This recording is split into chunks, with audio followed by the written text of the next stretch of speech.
What is a beta male or a beta female? A beta male is one that has uh, anger, fear, doubt, worry, insecurity. They have not returned to the father. And the same thing for a beta female. A beta female is one that try to control everything. She want to control the boyfriend, the fiance, the husband, the children. She want to control everything around her because she's so insecure. She has so much anger. She's insecure, and she believes by controlling everything that will make her feel better. Even when the kids are like, leave me alone, stop, don't try to control me. She still want to do it because she's a beta female. Satan is her daddy, and she doesn't believe in God.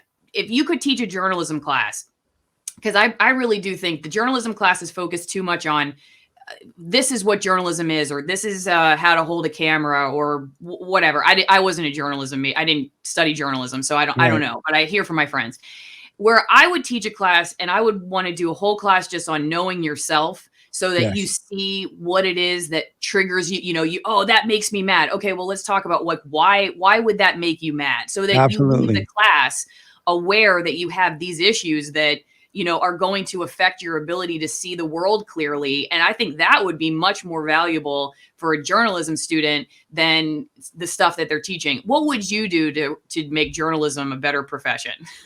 Number one, and I totally agree with you. Number one, I would teach them to never take anything personally.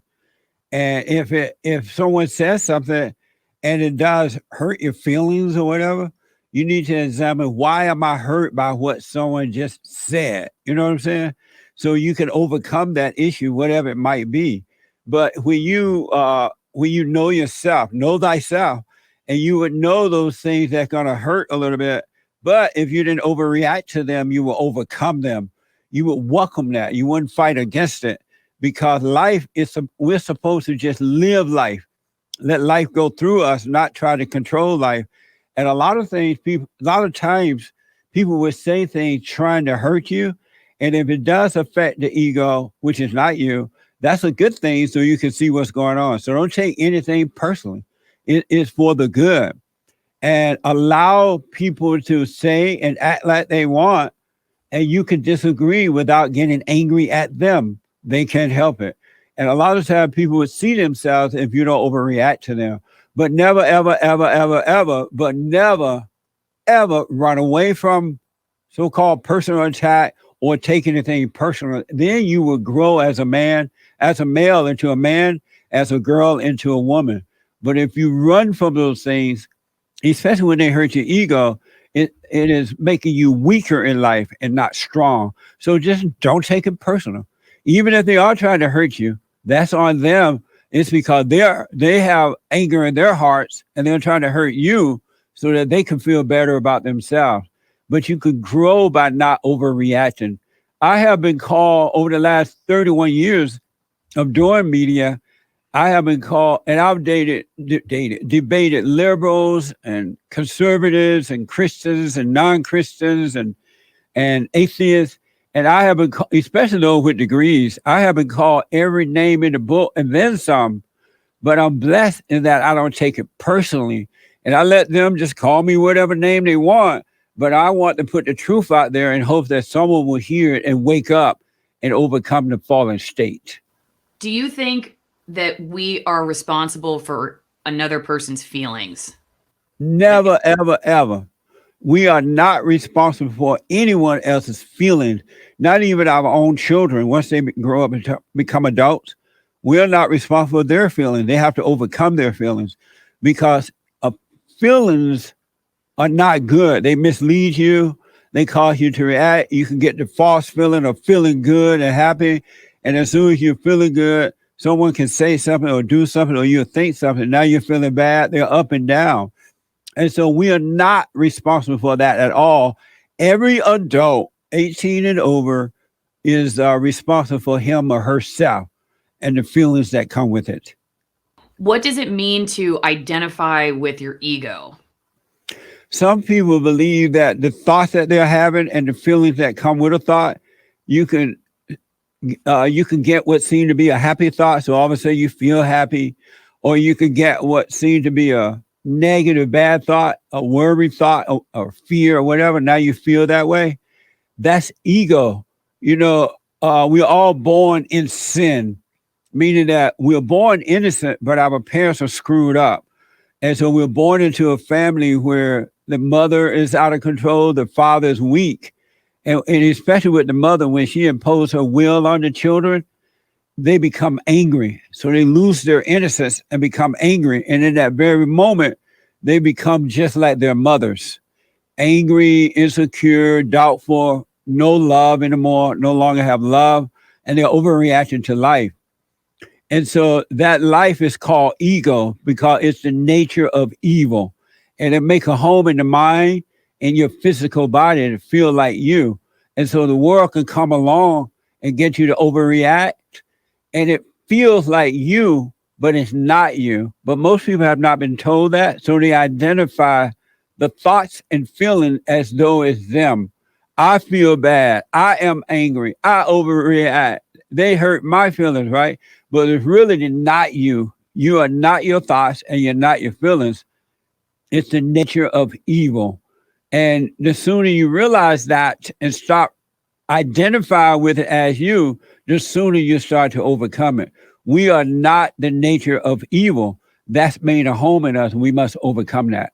Before we get to the rest of this video, this is just a short clip that has basically been sanitized so it can fly under the radar on YouTube. If you want to see the entire conversation that we had or the entirety of the commentary that you're watching, please go to one of my other platforms. One of the best places to go is AllisonMorrow.locals.com, where you can become part of my editorial board and pose questions ahead of time for interviews. I also do live editorial board meetings on Saturdays. You can bring your feedback and pose ideas for guests and topics for the week to come, and you get exclusive content. So go to AllisonMorrow.locals.com, but whatever you do, don't stay here on YouTube. If you want the full truth about what's happening around us, you gotta go somewhere else.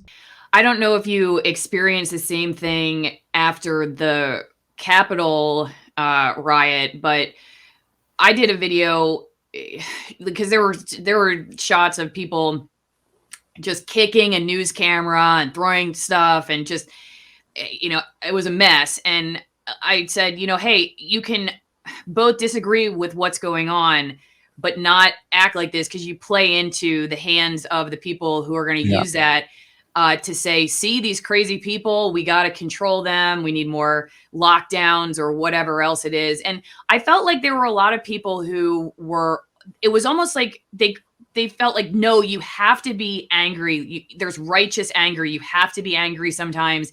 And they were mad at me for questioning their anger. Yeah. What do you think about righteous anger?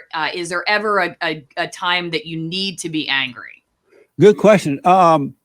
With the Capitol incident, when that little rally thing happened there, I had said prior to that, and I always say that you must overcome anger, because when you have anger, you're walking and living in darkness and you cannot see what you're doing, and you're easily controlled by that.